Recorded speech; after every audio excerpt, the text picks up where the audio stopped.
La recursividad es una técnica que se usa frecuentemente en el diseño de algoritmos. En una de sus variantes, la tail recursion concretamente, es más eficiente que la recursión de manera tradicional. Vamos a ver por qué.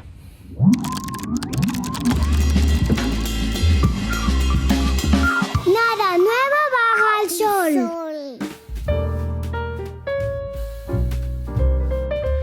Bienvenidos a Nada Nuevo Bajo el Sol. Este es un podcast en el que hablo sobre programación y cosas. En este episodio, el episodio 97, quiero comentar el concepto de tail recursion, ¿vale? ¿Cuál es la diferencia? Para hacerlo de una manera rápida, sin entrar en detalle, se ve mejor con un ejemplo que veremos un poco más tarde, pero como definición se puede decir que tail recursion es la recursividad cuando la última llamada de tu función recursiva es la propia llamada recursiva, ¿vale? La última instrucción de tu función recursiva es la llamada a la propia función. Y diréis, hombre, ¿es todos los casos? Pues no. Seguramente cuando os lo enseñaron así, pero no en todos los casos. A veces la recursión se crea simplemente como resultado parcial dentro de la función. Nos vamos a creer que esto es así. Vamos a creer que si la recursividad se hace en este modo de tail recursion, al final de todo, el resultado es más eficiente.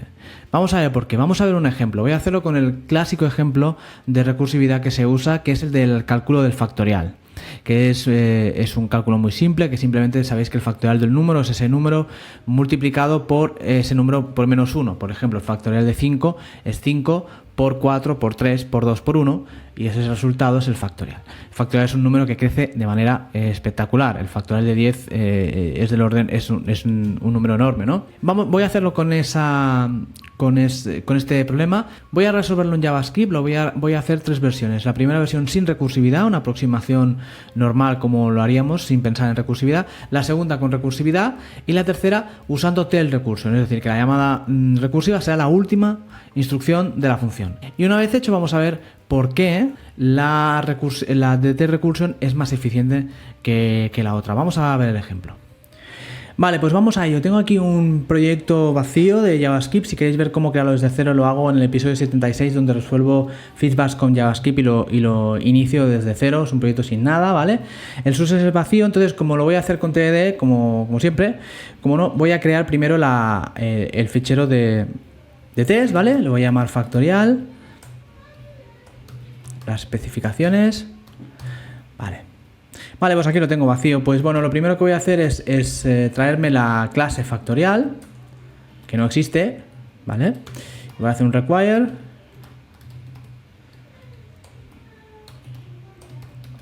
de factorial. No hace falta poner JS, ¿vale? Y me dice que no existe seguramente y lo vamos a crear. Pues bueno, ya está creado. Entonces ya puedo hacer el import. Está creado vacío. Entonces vamos a hacer la pequeña suite de test. Ya sabéis cómo va. Si no, de nuevo os vais al episodio 76 donde lo explico, ¿vale? Abres aquí una función. Este es el de Skype. Tiene un nombre y una función. Y en esa función le puedes poner otra función que se llama it, ¿no? Que tiene a su vez un nombre y otra función, ¿vale? Y de momento la voy a dejar vacía para que, vale. Entonces, factorial, ¿qué debería hacer? Debería calcular, voy a coger como ejemplo el factorial de 5. El factorial de 5 es 120, porque 4 por 5 por 3 por 2 por 1 es 120. Si no os lo creéis, haced la multiplicación, pero lo es, ¿vale? Entonces, debería calcular el 5, ¿no? Y voy a hacer 3 versiones. Calculate.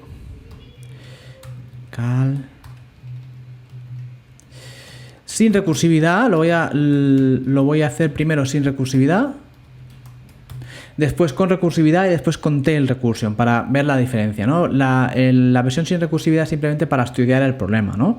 La solución, digamos, a fuerza bruta para que salga, para aprender cómo funciona el problema. Entonces, vamos a hacer que el factorial, voy a ponerle el nombre no recursion, será el nombre de la función de 5 sea 120, ¿vale? Asher se me queja porque lo tengo que importar de la librería, ¿vale? Lo importamos. Esto está en Mocha, que está en el package JSON, ¿vale? Y dice que vamos a añadir mejoras para Node. Vale, estupendo. Vale, ya tenemos el láser. Vale, ya está todo iluminado como tiene que estar. Vale. El factorial sin recursividad de 5 tiene que ser 120. Se queja porque esta función no existe. Pues vamos a crearla. Vale, pues estupendo, ya la he creado. En lugar de exportarla directamente, lo que voy a hacer es colocar al final el módulo export y voy a incluir esta función, ¿vale? Porque así será más fácil el import, es como funciona bien en el test. Entonces le voy a decir que devuelva simplemente 120, ¿vale? ¿Por qué no? Y voy a pasar los tests. Efectivamente pasan los tests, ¿vale? Porque le estoy devolviendo lo que espero. No tiene mucho misterio esto, ¿vale? Entonces, si vemos la definición de factorial, la voy a poner ahora mismo una imagen en Wikipedia para los que estéis escuchando, y para los que no, pues nos vamos a intentar imaginar lo que estoy diciendo. La definición de factorial es, por así decirlo, de n, es n por n-1 por n-2 por n-3, etcétera, etcétera, etcétera, hasta llegar a 0. ¿Por qué? Porque el factorial de 0 por definición es 1, ¿vale? Entonces, ¿qué se trata? De el número, ¿vale? En este caso el 5, que es el ejemplo que estamos haciendo, vamos a ir haciendo de 0 hasta el número, ¿vale? 1 por 2, por 3, por 4, por 5. Esto es lo que vamos a hacer en este caso con la versión, digamos, sin recursividad. Entonces, el caso base que ya conocemos, ¿no? Si el número es igual a 0, es por definición, tenemos que volver 1, porque sabemos que el factorial de 0 es 1, que lo hemos visto en Wikipedia. Entonces vemos, tenemos aquí una variable factorial que vamos a ir acumulando y vamos a crear un bucle, ¿vale? De i a 1, de i igual menor o igual al número y más, ¿vale? Entonces aquí tenemos 1, 2, 3, 4 hasta el 5, ¿no? Entonces, ¿esto qué va a ser igual? Pues va a ser factorial, va a ser igual a factorial multiplicado por i, y va a ir creciendo 1, 2, 3, etcétera, ¿no? Y aquí devolvemos, en lugar de devolver 120, vamos a devolver factorial. Si pasamos los tests, vemos que esto funciona. Esto supongo que sabréis que hay una manera mejor de hacerlo, que es esta, y multiplicación igual de i, para no tener que repetir la variable, ¿vale? Estupendo, ya tenemos la versión sin recursión, ¿vale? Estamos creciendo de 1 hasta 5. 1, 2, 3, 4, 5 y lo multiplicamos por sí mismo, lo vamos acumulando en esta variable y lo enviamos. Ya sabemos cómo resolver el problema. Vamos a hacerlo ahora igual, pero con recursividad. Voy a copiar el test porque, evidentemente, haciendo TDD, primero vamos a hacer el test y lo voy a poner with recursion y el método se llamará recursion. Y efectivamente 5 tiene que seguir dando 120. Vale, aquí tenemos recursion, lo tengo que exportar, acordaos, si no, no lo va a ver el test. ¿Y cómo lo vamos a hacer con recursividad? El caso base sigue siendo el mismo, ¿vale? Sabemos que si el número es 0, el factorial de 0 es 1. Estupendo. Y ahora aquí, ¿qué tenemos que hacer? Lo que tenemos que devolver es el número multiplicado por el factorial de el número menos 1. ¿Se entiende? O sea, 5 por el factorial de 4. 4 por el factorial de 3. 4 por el factorial de 2. Esta es la definición recursiva, digamos, de la solución de factorial. Si le damos, vamos a ver que efectivamente el factorial de 5 sigue siendo 120 con recursión sin tail recursion. Y diréis, hombre, la recursión está en la última línea del método. Sí, está en la última línea del método, pero no es la última instrucción. La última instrucción es una multiplicación. Se verá más claro si extraemos esta operación a una variable y le voy a llamar partial factorial, ¿vale? Fijaos, ¿vale? Primero calculamos el factorial del número anterior y después lo multiplicamos por el número actual. Por lo tanto, la última instrucción del método es una multiplicación, no es la recursión. La recursión es la penúltima, ¿vale? Lo voy a dejar así para que se vea, ¿eh? Esto, aunque lo veréis normalmente así, voy a hacer este refactor, lo veréis normalmente así, puede confundir porque como está en la última línea, es la última línea pero es la última instrucción. Entonces lo voy a dejar así para que se vea claro del todo. ¿Vale? Por lo tanto, vamos a intentar hacer ahora una versión en la que efectivamente la última instrucción del método sea la llamada recursiva, que es esta de aquí. ¿Vale? Vamos a hacerlo. Voy a hacer el test. Efectivamente, 5 tiene que ser, o sea, el factorial 5 tiene que seguir siendo 120. Con tail recursion, voy a crear el método tail recursion. Se me queja porque no existe, que lo cree. Le quito el export de aquí, que no me gusta. Lo voy a poner debajo para que la vea el test. ¿Vale? Y tenemos tail recursion, no recursion y recursion. ¿Vale? Y entonces vamos a ver, la primera instrucción sigue siendo la misma. La primera instrucción sigue siendo la misma. El factorial de 0 es 1, que es el caso base de nuestra recursión, es donde la recursión se va a acabar resolviendo, ¿vale? Esto es importante. Pero ahora queremos hacer que la llamada del final sea la propia llamada recursiva. Por lo tanto voy a poner return y aquí llamo a tail recursion, ¿vale?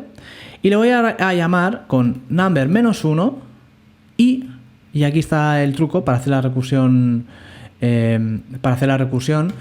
De manera en cola es un resultado parcial por el número. Y este resultado parcial, ¿de dónde va a venir? Claro, si fijaos que lo estoy intentando meter a la función. Y la función solo tiene un argumento, aquí le estoy metiendo 2. Pues aquí tengo que meter el partial factorial por el número. ¿Vale? Efectivamente, esta sí que es tail recursion porque la última instrucción del método es la llamada recursiva, ¿vale? Claro, aquí al llamar al test, si intento pasar los tests me va a fallar. ¿Por qué? Porque le he puesto un argumento de más. Le he puesto 5 y la partial es 1, ¿vale? Partial factorial es 1, es el caso base. Entonces si le doy ahora, va a seguir fallando. ¿Por qué? Porque me he cometido un error. Cuando sea 0, no tiene que volver 1. Porque si no, siempre devolverá 1, porque siempre llegará a 0, que es lo que ha hecho, ¿eh? Esperamos 120 y ha devuelto 1. No, tiene que devolver el resultado parcial, que es donde se va acumulando el resultado, ¿vale? Ahora lo veremos más claro. Y ya funciona. Repasamos, sin recursividad, con recursividad y con tail recursion, recursividad de cola, no sé cómo se dice en castellano. Aquí tenemos las 3 versiones. Vamos a estudiar ahora, vamos a intentar estudiar los 2 algoritmos recursivos, a ver por qué, si somos capaces de entender por qué la versión con cola es más eficiente. Vale, ahora lo que vamos a hacer es intentar estudiar los 2 algoritmos recursivos, el recursión normal y el de tail recursion, intentar crear su stack trace. ¿Vale? El stack trace es un ejercicio donde se va mirando qué está ocurriendo exactamente cada iteración para ver si cuadra con lo que realmente queremos. ¿Qué es lo que está haciendo en la versión recursiva normal? Lo primero que se hace es que se llama a esta función con un 5, ¿vale? Porque en el ejemplo le estamos pasando un 5, ¿vale? ¿Qué ocurre? Bueno, pues mira, vamos a ir línea por línea. Mira si es 0, no lo es, por lo tanto pasa de aquí. Esto lo voy a poner hacia adentro otra vez, lo voy a hacer en la misma línea, porque en este caso va a quedar mejor. Después, ¿qué hace? Después dice el número por la recursión, por lo tanto es 5 por la recursión de 5 menos 1, number menos 1, que es 4. Esta es nuestra segunda llamada. Después, ¿qué hace? ¿Vale? Después dice, aquí cuando se empieza la cosa a poner interesante. Vamos a cambiar cada llamada recursiva por esta función de aquí, ¿vale? Entonces, ya no es recursión de 4, sino es recursión de 4. Lo vamos a poner entre paréntesis para que se entienda mejor. Es 4 por, ¿vale? 4 por la llamada recursiva de 4 menos 1. 4 menos 1 es 3. Vemos lo que ocurre, ¿no? Y así vamos a seguir con el siguiente. Pongo esto entre paréntesis para que se entienda mejor. Y le digo, ya no es esto. El número ahora, ¿cuál es? El número es 3. ¿Vale? El número es 3 por, estamos aquí, ¿vale? 3 por la, de nuevo, llamada recursiva de 3 menos 1, que es 2. Vemos lo que está haciendo, ¿no? Esto es lo que hace el compilador. Eliminamos de nuevo, ya no es la recursividad de 3, sino es 2, entre paréntesis, es 2 por 2 por la llamada recursiva de 2 menos 1, que es 1. ¿Sí? Y en el siguiente paso sustituimos este de aquí. ¿Vale? ¿Por qué? Por 1, ¿vale? Porque hemos restado 1 al número, por la llamada recursiva de 0. Y ya hemos llegado al caso base. ¿Vale? Eso es el típico caso de explicación de recursividad. Ya hemos quedado al caso base, por lo tanto ya no vamos a llegar aquí, sino que en la siguiente iteración que vamos a resolver esto. ¿Vale? Vamos a hacerlo. Cuando lleguemos aquí y evalúe, dirá, ¿recursivo de 0? No, recursivo de 0 sé lo que es. Recursivo de 0 es 1. ¿Sí? Y ahora va a ir deshaciendo estas multiplicaciones. 1 por 1 es 1. ¿Vale? 2 por 1 es 2. Va a ir resolviendo hacia atrás, perdón. ¿Vale? 3 por 2 es 6. 6 por 4 es 24. Y 5 por 24, evidentemente, es 120, efectivamente. Esta es la stack trace, lo voy a comentar, de la llamada recursiva normal. Voy a quitar esto que no moleste, ¿vale? ¿Se entiende, no? Esto es un ejercicio que hay que hacer. Cuando diseñas algoritmos, si quieres saber realmente lo que pasa, tienes que hacer esto. Y es mejor hacerlo así, de manera teórica, con lápiz y papel, ¿no? Escribiéndolo, porque así luego puedes ver que efectivamente pasa lo que pasa. Si yo ahora cojo aquí y pinto cosas, si yo pinto, yo puedo llegar a pintar esto, ¿no? Si pinto el número y pinto exactamente lo que hace, puedo ver que efectivamente esté haciendo lo que yo espero. Pero es importante hacer esto primero, el ejercicio de saber qué es lo que yo espero que ocurra, y luego, si queréis, pues bueno, se pueden poner puntos de traza en el código para ver que efectivamente el código hace lo que hace. Esto es debugar de manera tradicional, pero es importante hacer este ejercicio, digamos, mental o a mano, para ver que efectivamente entendemos lo que hace el algoritmo. El algoritmo, mira que es sencillo, pero mira que esto no ha sido trivial de sacar. Vamos a hacer el mismo caso para la tail recursion. Vamos a ver qué es lo que ocurre exactamente en la tail recursion. Lo primero que se hace es que se llama a la función con el 5 y con un 1. Acordaos, el factorial parcial lo hemos llamado con el 1. Después, ¿qué se hace?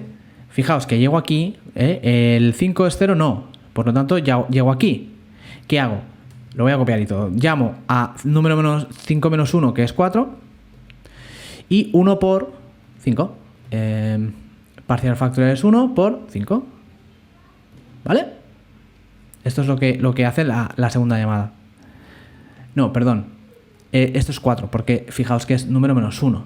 ¿Vale? La siguiente llamada. Es que lo voy a copiar, que es muchísimo más fácil. Número menos 1, 4 menos 1, 3. ¿Vale? El parcial factorial es 5 por 1, que es 5. ¿Y el número cuál es? 4. ¿Vale? Siguiente llamada. Copiamos, que es mucho más fácil de hacer.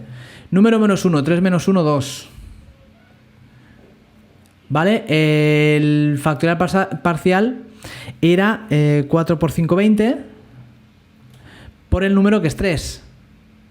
¿Vale? Nos vamos acercando.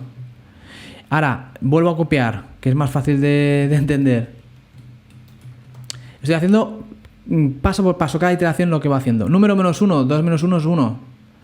El factorial es 20 por 3. ¿Vale? 60.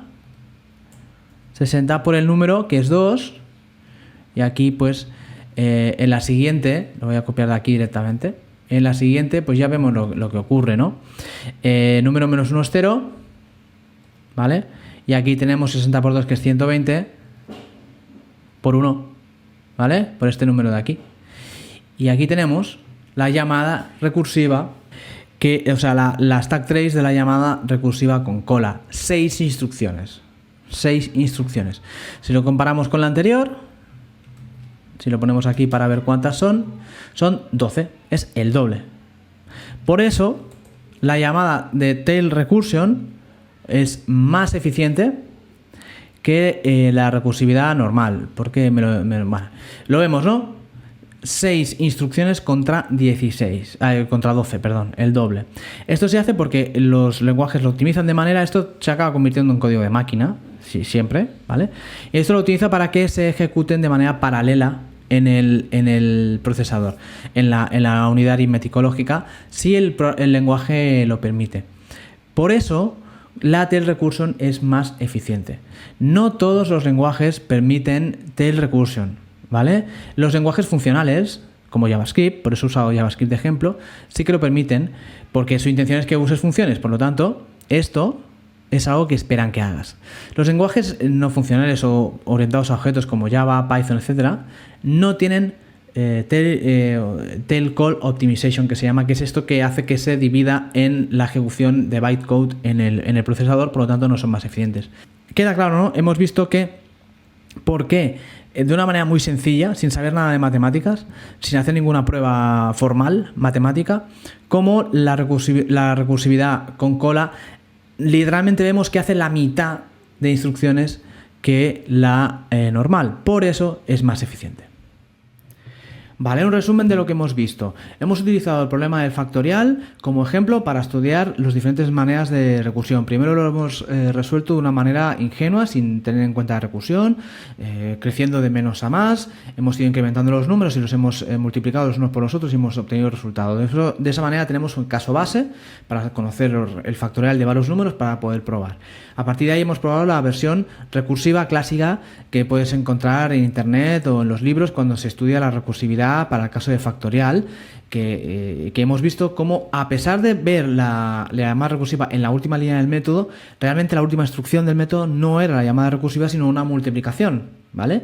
Por lo tanto no era tail recursion. Después hemos visto la misma solución con tail recursion, donde efectivamente la última instrucción del método era la llamada recursiva, ayudándonos de este acumulador, de este resultado parcial que hemos ido acumulando y alimentando a la propia función. A partir de ahí hemos visto la stack trace de las dos versiones. La stack trace es una técnica que podéis usar para ver la eficiencia de vuestros algoritmos, y no solo la eficiencia, sino para entender bien qué hacen.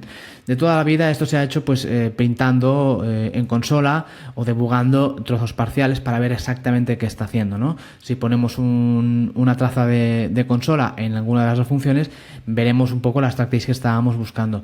Lo mejor es hacerlo tú mismo para intentar entender que lo que esperas que ocurra es efectivamente lo que está ocurriendo, ¿no? Para ver si has hecho bien el algoritmo. Cuando hemos hecho la stack trace hemos visto que la tail recursion tiene menos llamadas en la pila esta, por lo tanto es más eficiente. Hay que mirar que tu lenguaje tenga la optimización que se llama tail call optimization. Los lenguajes funcionales, como es el caso de JavaScript, de normal la tienen, porque su paradigma es funcional. Por lo tanto, ellos te están empujando hacia las funciones. Por lo tanto, esta optimización en la función va a estar tomada en cuenta y se va a utilizar. En los lenguajes no puramente funcionales como Java o Python, si lo miráis veréis que no están optimizados. Esta tail call recursion, tail call optimization no existe. ¿Por qué? Pues porque por definición son lenguajes orientados a objetos. Cualquier llamada tail recursion la puedes hacer con un bucle. Por lo tanto, ellos esperan que hagas el bucle. No tienen implementada esta optimización. En la medida de lo posible, si vuestro lenguaje lo permite, es mejor usar la tail recursion. Hay que valorar si se entiende más o menos, si es más legible o menos legible. Es un caso simplemente a tener en cuenta. Yo espero que se haya entendido bien. Compartid con alguna persona que creáis que le pueda interesar. Muchas gracias por escuchar y nos vemos en el próximo episodio.